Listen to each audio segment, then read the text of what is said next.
Digimon Liberator is the 2024 Digimon project, which was first teased in late 2023 and has been announced to be a webcomic that will run on Digimon.net.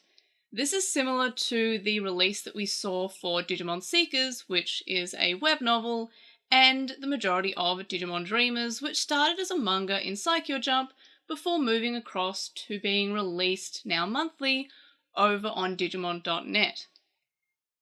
This webcomic will start in Northern Hemisphere spring, so Southern Hemisphere autumn, and this basically correlates with the finishing of Digimon Seekers, which appears to be finishing off in April. There's also the fact that Digimon Dreamers has no end date, but I can't imagine it continuing on for much longer. Digimon Liberator is going to be based on the Digimon TCG, which is the current Digimon TCG, the Digimon card game, and it's interesting to note that the original manga, as in ones that aren't based on a story from the anime or one of the Digimon video games, have been essentially all based on virtual pets, and of course in the case of Digimon Dreamers, the Digimon Vital Bracelet, which I consider personally to be Digimon Virtual Pet adjacent. So the fact that we have this new webcomic being based on the card game instead of being based on virtual pets like the majority of the other entries into the Digimon manga seasons makes me really believe, and this is something that I've said for the past year or two, that Bandai's focus for the franchise appears to be primarily at this point the Digimon card game. It seems to be a big focus in a lot of the events and a lot of the news that we have. Digimon Con each year has been fairly card game driven, and of course there are many events throughout the world for the Digimon card game.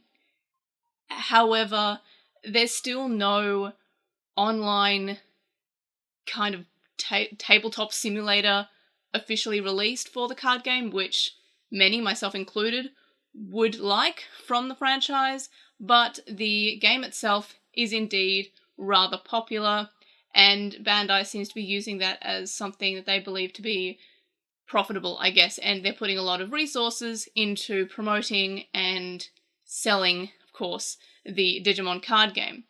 So it does not surprise me that we have a new series in the form of a webcomic being released that is based around the Digimon card game. It shows that the original focus for the franchise were the virtual pets, and now it seems to be more the card game, whereas the virtual pet releases, while they are still around, they're more targeted as nostalgia bits for existing fans, whereas the Digimon card game is kind of for everyone. It's kind of aimed at new fans, old fans, people who might not even like Digimon otherwise, but they like card games.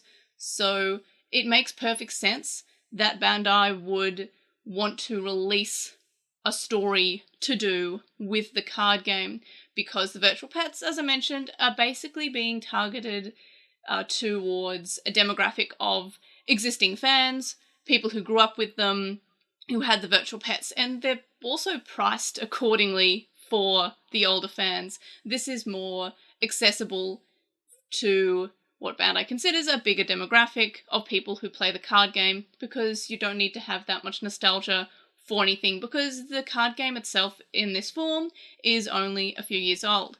So yeah, it makes perfect sense that this is the new focus for Bandai, but I kind of would have liked the 2024 Digimon project to be a game, like a game version of the card game, like a virtual version of it. That would have been pretty cool. But this, honestly, is, I guess, the second best option. It could have been terrible. It could have been like they're doing a whole new card game. That would have been weird, considering how much time and effort they've put into releasing and promoting the card game. So this makes sense. I'm not super into the Digimon card game, but I've recently saw that they announced that the English releases are going to be catching up with the Japanese releases, so we're basically having internationally released booster sets. The English release isn't going to be behind anymore. So that is very exciting for people into the card game. you don't have to wait like 6 months between the Japanese release and the English release of that set. So that's exciting. It does feel like that is the main focus for Bandai. I also feel like a lot of people expected an anime from this announcement, or at least like a card game themed anime, like maybe we saw in Digimon Tamers, maybe something more like Yu-Gi-Oh! Or Duel Masters, but with Digimon characters. A lot of people wanted that because we haven't had any anime news as of recording this. We do, of course, have Digimon Con in March, which, from what I can tell, would possibly be focusing on anime as, like, the focus, but whether or not they announce something is up in the air at this point as of recording. Not psychic, so if you are from the future of April, May, etc., 2024, you can stop writing your comment, hey, but what about this that they announced? No. I'm recording this in January 2024. Not psychic, at least as far as I'm aware. So that's all that we know in terms of anime at this point, is that we only have this as an upcoming thing, no anime. So a lot of people, yeah, they would have preferred an anime, but a webcomic released on Digimon.net is also pretty exciting. Again, it's going to be free and presumably also in English, since we've had Seekers and Dreamers both being officially translated into English, and that's fairly exciting. You don't have to look for fan subs or fan translations, and you don't have to have a subscription to Crunchyroll to watch it. You just need to have an internet connection and load up Digimon.net. So I'm a big fan of that being a way that they're giving us content for free. I can't complain with free content. I know a lot of people would prefer like a web series or maybe a webtoon, but you know what? Webcomic / web manga is perfectly fine by me. I'm not going to complain about having free content. And I've both enjoyed Seekers and Dreamers, so I'm looking forward to seeing this, even though I'm not particularly into the card game. There is, of course, I wonder how they're going to do this, if it's going to be, like I mentioned, Yu-Gi-Oh! Duel Masters, where they kind of are using the cards, or if it's going to be more like Digimon Tamers, and in that case, are they going to have Digivices? Or have we just stripped the need for Digivices? It seems to be a trend in the last few releases in terms of the anime, where they've kind of been saying the Digivices are not as important. I know that they've been kind of doing that since the start of the series. They've kind of said, hey, the Digivice just kind of helps.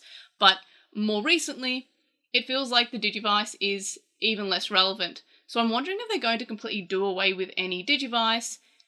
That means that they can't release an extra toy, but they're already releasing card games to get their money. They're releasing, hey, buy this card game, you can get into the card game that they're playing in this manga.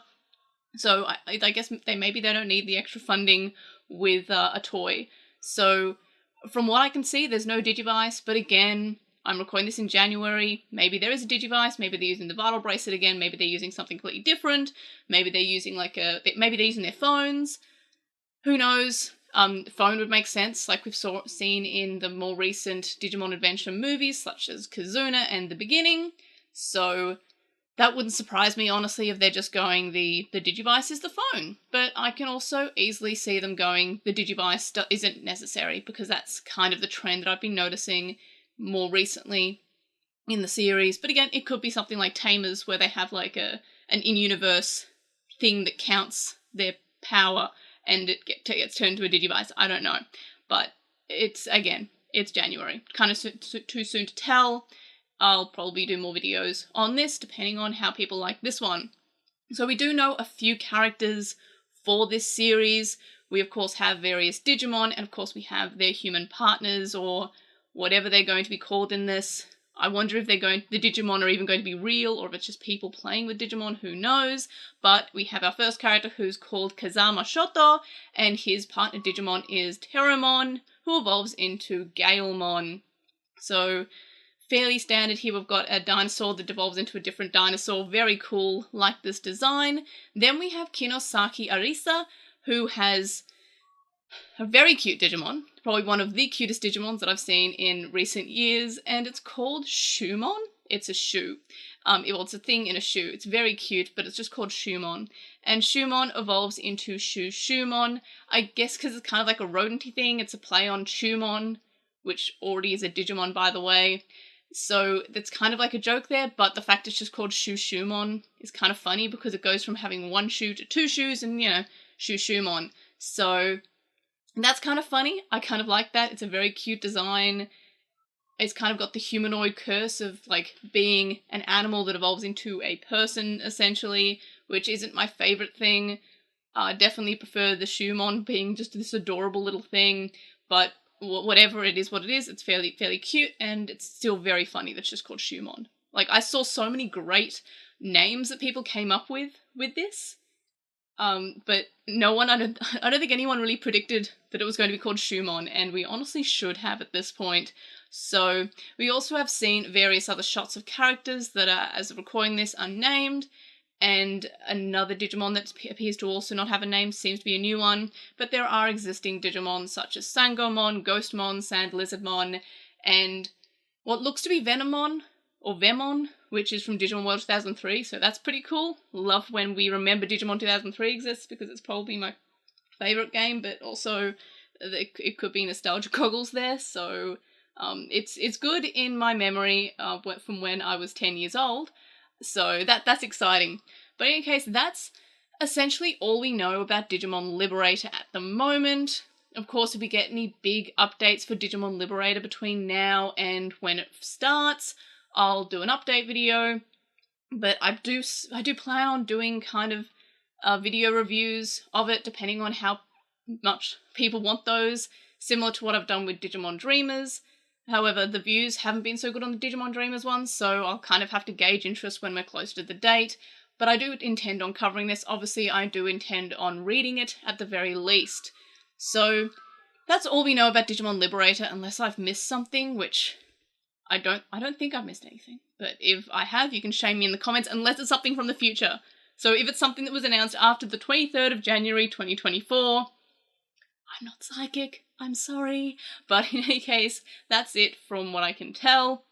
So let me know your thoughts, comments, questions, etc, etc. Don't tell me off for not being from the future in the comment section below. Like this video for maybe one day I'll develop the ability to see visions of the future so I can say things completely, not like when I do videos such as the 2023 Digimon ranking and I'm like, I'm pretty sure this is safe, and then like in the last like 4 days of the year they were just like new Digimon, new Digimon, new Digimon, new Digimon, so I'm just like, okay, sorry, not psychic. But in any case, like this video for that, subscribe if you haven't already, and if you have subscribed, tell your friends, tell your families, tell your neighbours, and of course, I'll see you in the next video. Bye!